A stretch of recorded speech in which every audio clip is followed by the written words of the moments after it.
Well, today I'm bringing to you this middle grade book called Nevermoor, The Trials of Morrigan Crow by Jessica Townsend, and I have to say that I love it. And as you can see, there is this limited time only offer that you can get it for very cheap, and it's an amazing book. It's almost 500 pages long, and I have to say that I love it.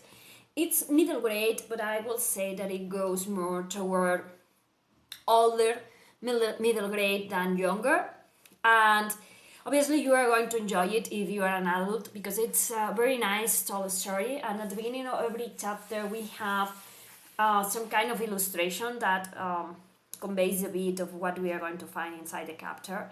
I'm trying to find another one to show you.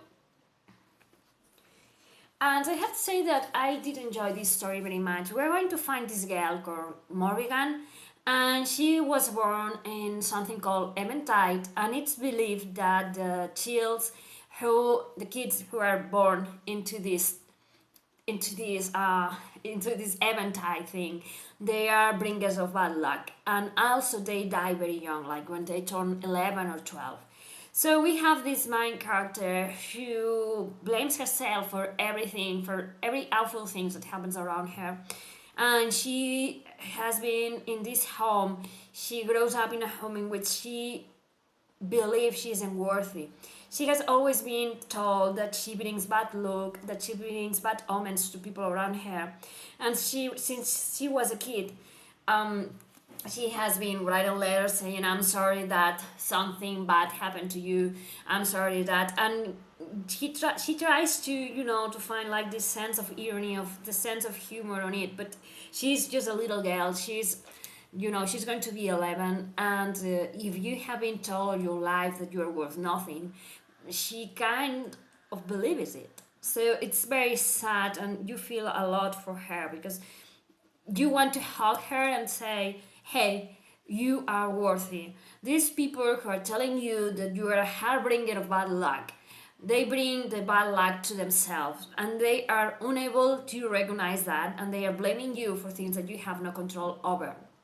But don't fret, because good things are going to happen to her. She's going to get a beating. You're going to have to read the book to know more about these things that I'm saying, like Eventide and the beatings and things like that. But let's say that she's going to get recruited into this cool school called the Wundrous Society, and she's going to be facing different trials in order to be able to enter this amazing school. So at the beginning, when you have this amazing character here who is called Jupiter North, he kind of saves her, he saves her from her own death. And we're going to have to read the book because I'm not going to spoil anything, but I did love the references to the hand that appears on this book. And also, he saves her because he is seeing something in her that no one does.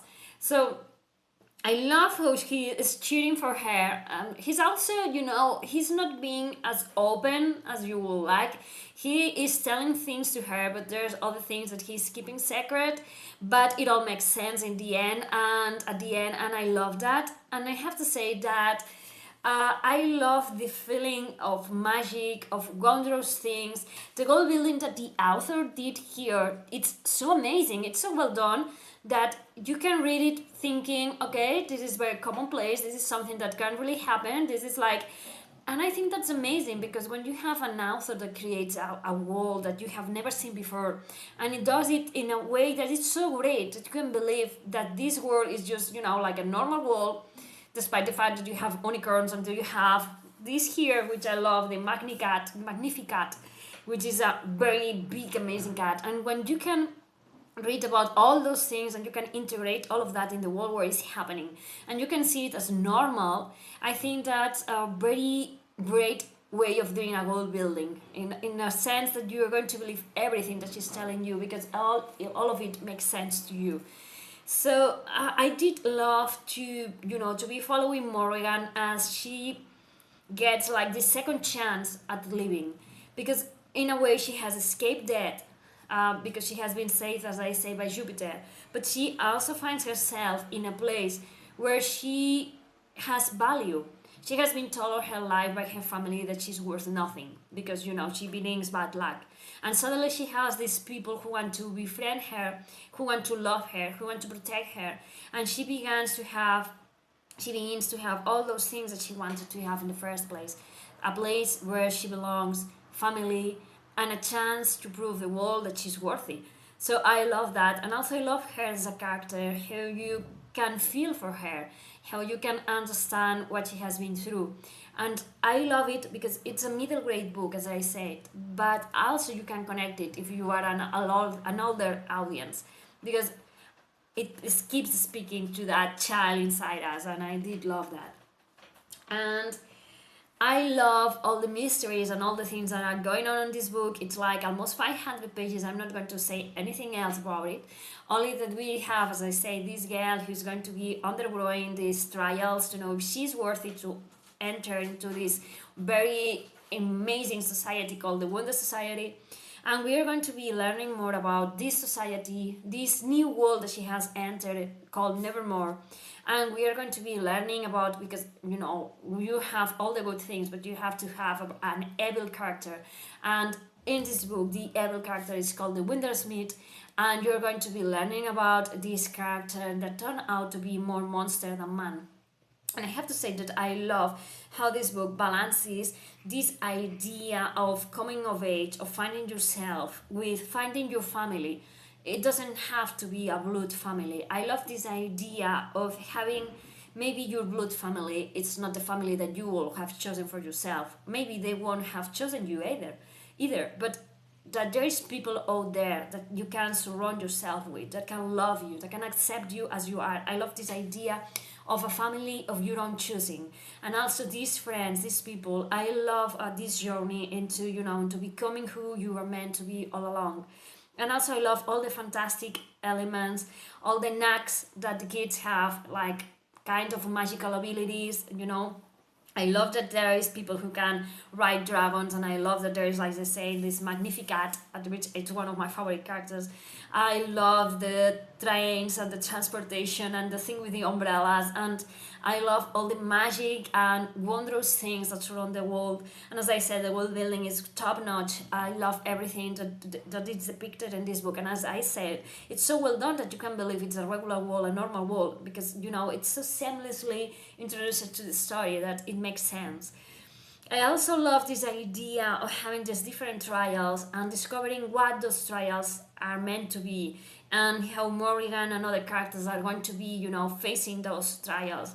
And there's lots of secondary characters which I love completely. One of those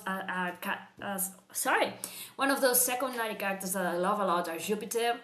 There's a girl called Candance that you're going to know who she is towards the end of the book. And obviously, as I say like 1,000 times, the Magnificat Golfen, which I completely love. And I love the sense of wonder, of happiness that you get from reading this book.